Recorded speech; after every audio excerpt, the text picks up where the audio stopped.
안녕하세요. 정보가 세상을 바꾼다인 보뱅크입니다. 이번에 전해드릴 내용, 군사력으로 일본은 앞선다. 한국 한일 방위비 역전 눈앞. 여러분의 구독, 좋아요 한 번씩 눌러주시고 이야기를 시작을 해보겠습니다. 지금 군사력으로 일본을 앞선다라는 말이 나오고 있어요. 이것이 몇 년 후에 일어날 일이라고 지금 얘기가 나오고 있고, 한일 방위비 역시 역전을 눈앞을 두고 있다라는 말도 지금 나오고 있습니다. 지금 군사력 순위를 보면 6위가 일본, 7위가 한국입니다. 이건 자료로 한번 보아주시면 되겠습니다. 한일 방위비 역전 눈앞에 대해서 일단 이야기를 해드릴 텐데, 한국과 일본의 방위비 구매력 평가 기준으로는 이미 역전이 되었고, 실제 액수로도 2년 후면 뒤집어지는 것으로 나타났습니다. 일본이 우려하는 것, 군사력 역전으로 인해서 외교와 역사 문제에서도 한국이 우위에 서는 것을 일본이 두려워하고 있다는 거죠. 그런데 왜 못하느냐? 이제 재정이 없어요. 20년간 어려워진 일본 상황으로서는 재정이 없기 때문에 이렇게 되는데, 지금 현재 미국과 한국의 관계가 좋아져 가고 있죠.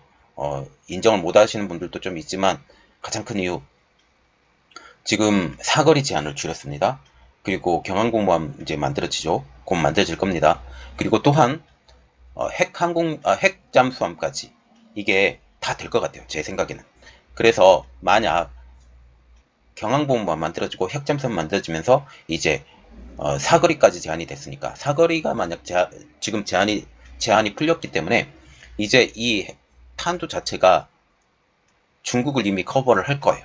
중국은 이미 넘어갈 거고, 이 넘어가는 것을 통해서 미국이 바라는 입장, 미국은 너희들이 중국을 스스로 견제해라, 스스로 견제를 풀어줄 테니 스스로 견제하고 너희들 마음대로 해, 이런 것 같아요. 딱 하나만 풀어주면 돼요. 핵 이용. 핵 이용을 제대로 풀어주게 되면 우리가 핵탄두도 만들 수 있고요. 또한 핵잠수함도 만들 수 있고요.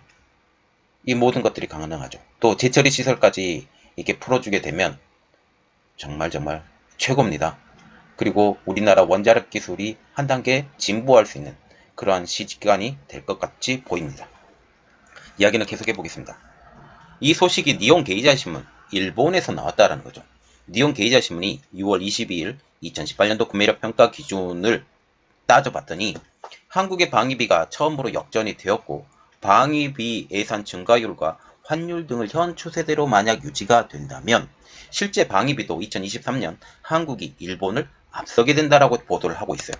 일본의 방위 예산은 약 5조 엔, 약 51억 원 수준으로 2013년 이후 국내 총생산의 1% 수준을 계속적으로 유지하고 있다는 거죠. 그러면 이것은 GDP 대비 방위 예산 비중이 세계 125위, G7 가운데 7위.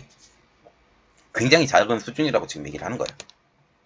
한국은 문재인 정부 출범 이후 2018년도부터 2020년도까지 매년 7.0%에서 8.2%씩 방위비를 계속적으로 늘려왔다라고 지금 얘기를 하고 있습니다. 만약 이렇게 되면서 이 방위비로 쓰는 우리나라 국가 재정이 상당한 수준이라는 거죠. 그 결과 한국의 GDP 대비 국방비는 한 2.7%로 미국을 제외한 G7 국가를 모두 앞선다라는 겁니다. 그래서 지금 G7 정상회의에 한국도 포함이 되었다는 거죠. 같은 기간 중국의 방위비는 일본의 4배로 지금 늘어나면서 경제력뿐만 아니라 군사력에서도 격차가 점점 벌어지고 있다라고 지금 니온 게이자 신문은 말하고 있습니다. 현재 일본은 국방비를 늘릴 여유가 없어요. 이 내용에 대해서 조금 알아보겠습니다. 아베 내각 때부터 지금 한국이 국방비가 계속 늘어나고 있었죠. 그러면서 한국에 뒤지지 않기 위해서라도 국방비 논의를 해야 된다라고 얘기가 나오고 있었어요. 그런데 문제는 뭐냐? 한국에 대해서 이렇게 견제를 해야 됨에도 불구하고 일본은 국방비를 늘릴 여력이 없다라는 사실입니다.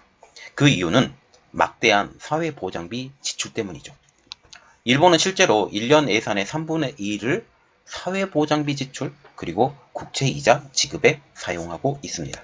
또한 일본 국방의 대부분을 미국 전력에 의존하고 있기 때문에 일본이 국방비 증액에 소극적이라는 것이죠. 일본은 2차 세계대전 이후에 미군이 주둔을 했죠. 미군이 주둔을 하면서 그때 당시에는 일본 스스로 자위대라는 것을 만들어서 세계 최고의 국방력을 지니게 됐어요. 그런데 세계 최고는 아니지만 세계에서 알아져가는 이 국방력을 지니게 됐는데 지금은 아니라는 거죠. 지금은 그 이유가 아닌데 지금 이것이 문제라는 거죠. 미국에 기대고 있는 일본의 국방력이 문제가 되어 간다는 겁니다. 미국이 절대 일강이었던 과거와는 달리 이 상황은 아무런 문제가 되지 않았어요. 그런데 지금은 문제가 하나가 생겼죠. 중국이라는 변수가 생기게 된 것입니다. 현재 중국의 급부성으로 인해서 이제는 일본의 안전까지 장담할 수 없다라는 분석까지 나오고 있어요. 현재 일본이 보는 한국에 대한 시각, 중국에 굽신거리고 북한에 관대한다는 것이죠. 그러나 니온 게이자의 신문은 일본에 대해서 쓴소리를 하고 있죠. 어떤 쓴소리를 하고 있느냐? 최소한 방위비에 대해서는 한국의 전략 감각이 일본보다 더욱더 정상적이라는 것이죠. 또한 한국을 걱정할 때가 아니라 일본의 안전보장을 더 걱정해야 된다라고 일본의 니온 게이자의 신문은 지적을 하고 있습니다.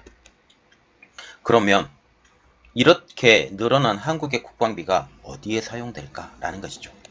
첫 번째로 북한의 핵과 미사일에 대비한 미사일 방위체제 그리고 정찰력 강화. 두 번째로는 중동과 한반도를 잇는 해상교통로 확보를 위한 이지스함과 경항모 등 해군력 증가. 이거 되게 중요한 내용인데 제가 보세요. 어떤 내용이냐? 중동과 한반도를 잇는 해상교통로 확보. 이게 어디예요? 미군이 지금 하고 있는 동중국해, 남중국해 여기죠. 남중국해. 남중국해하고 가장 겹치고 있는 것이 어디예요? 미국이죠. 미국, 중국. 말은 이렇게 나왔지만 중국을 견제한다라는 지금 이야기입니다. 현재 한국은 중국에 대한 대비도 상당 부분 진행된 것으로 분석되고 있습니다. 이토 고타로 캐논 글로벌 전략연구소 수석 연구원은 일본 어선이 한국 근해로 몰려오고 중국군 함선과 항공기의 움직임도 눈에 띈다며 한국이 해군과 공군 전력을 강화하는 것은 중국에 대한 저항력을 높이려는 의도라고 지금 설명을 하고 있어요. 지금 보시면 한국 근해로 몰려오고 있는 중국 어선. 지금 많이 이야기가 나오고 있죠. 그리고 중국군 함선, 중공군이라고 말하고 싶다. 항공기의 움직임이 눈에 띄고 있다. 그래서 한국이 해군력과 공군 전력을 강화를 하는데 이게 중국군에 대한 저항력을 높이려는 의도이다. 이게 우리나라 분석이 아니에요. 일본의 분석이라는 것입니다. 한국도 이를 부인하지 않고 있죠.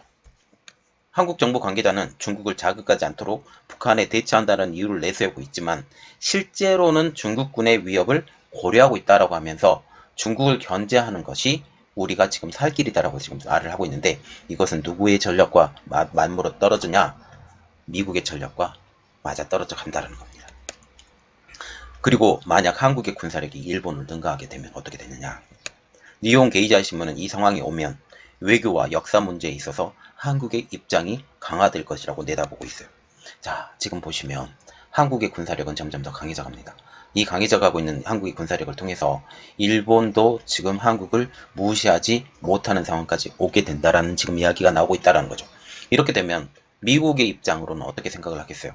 한국은 주요 군사 위치에 있고 동맹이고 이것을 통해서 중국을 견제하고 이것을 더욱더 힘을 실어줘야 되니 한국이 어떤 발언권에서도 우위가 가고 이제 G7에서 G10으로 지금 넘어가고 있는 이 상황에서 한국이 주요의 나라가 된다. 여기에 인도를 끼어들이고 그러면서 G10으로 지금 늘리려고 하고 있는데 일본은 지금 발언권이 줄어드는 것과 같은 거에 대해서 지금 너무나도 막고 있다.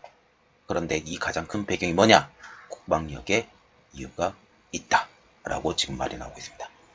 자, 이렇게 국방력이 우리나라가 강해지면 세계 속의 발언권도 굉장히 높아질 거예요. 그래서 이것을 한번 지켜보고 국방력에서도 우리나라가 더욱더 뛰어나야 돼요. 그래서 지금 KF-X 그리고 경항복무함 그리고 핵잠수함 이 모든 것들이 완벽하게 구비가 되면 한국이 이 동북아시아 지방의 헤게모니의 한 축을 이루는 그러한 강력한 나라가 되지 않을까 생각합니다. 이번 내용은 여기까지였고요. 저희 내용이 여러분들에게 도움이 되셨다라고 생각을 하시면 구독과 좋아요 그리고 알람 설정까지 부탁드리겠습니다. 감사합니다.